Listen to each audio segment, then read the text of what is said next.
Hey guys, I'm so happy you plugged in with me just for this moment. In this devotional, I want to go to Colossians chapter 2. My name is Jeff Perry. I pastor a church in St. Louis, Missouri.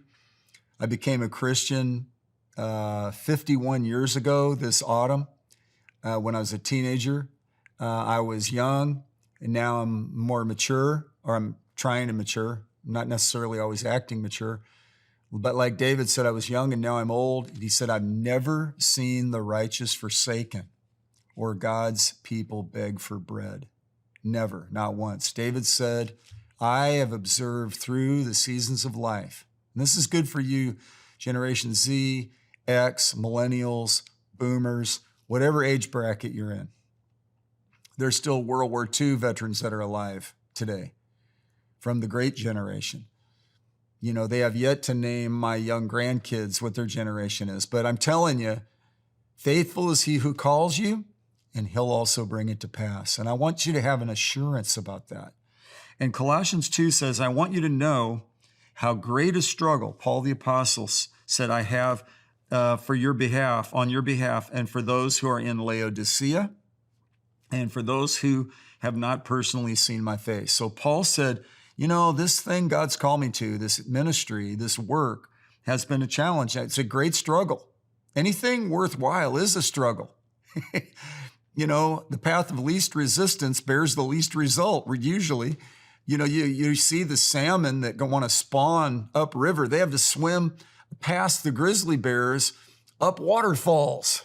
I mean, what imagery. And I think we as human beings need to adopt some understanding of this, so that, like Paul said in Philippians chapter 3, he said, I press on toward the goal of the prize of the upward call of God in Christ Jesus.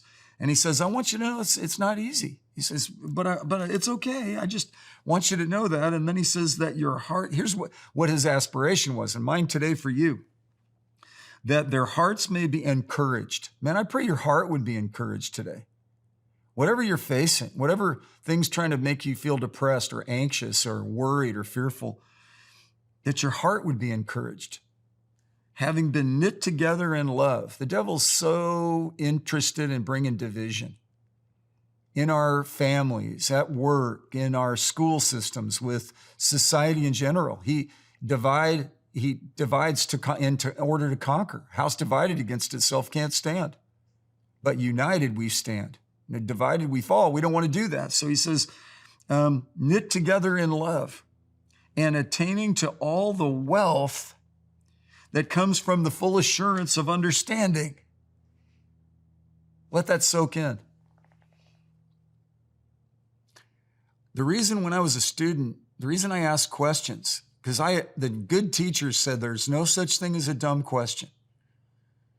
So that gave me permission to even expose my ignorance. When I just say, I don't get it. You know, some of the other kids would roll their eyes that, you know, they were farther down the road in development, or they were more astute or had a better grasp on a certain subject. But there's a full assurance of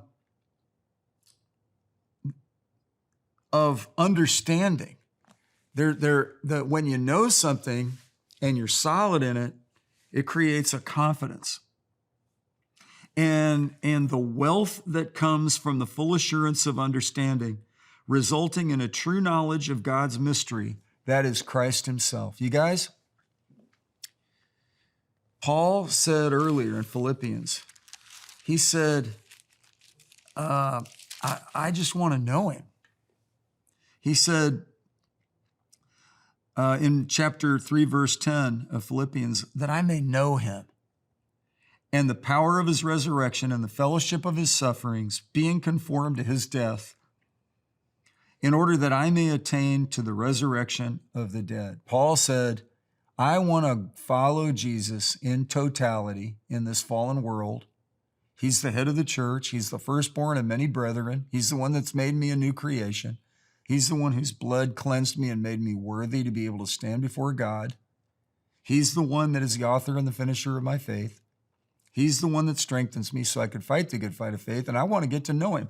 And in Colossians, he said, the wealth of the assurance of the knowledge of him, knowing not only about him, but also developing connection. I'm like on a quest right now to strengthen my personal relationship and fellowship with the Lord. So I'm talking about it. I'm talking to him. I'm setting time aside. I'm spending time alone with him. I'm using my time a little better to underscore that. And I'm spending time reading about him.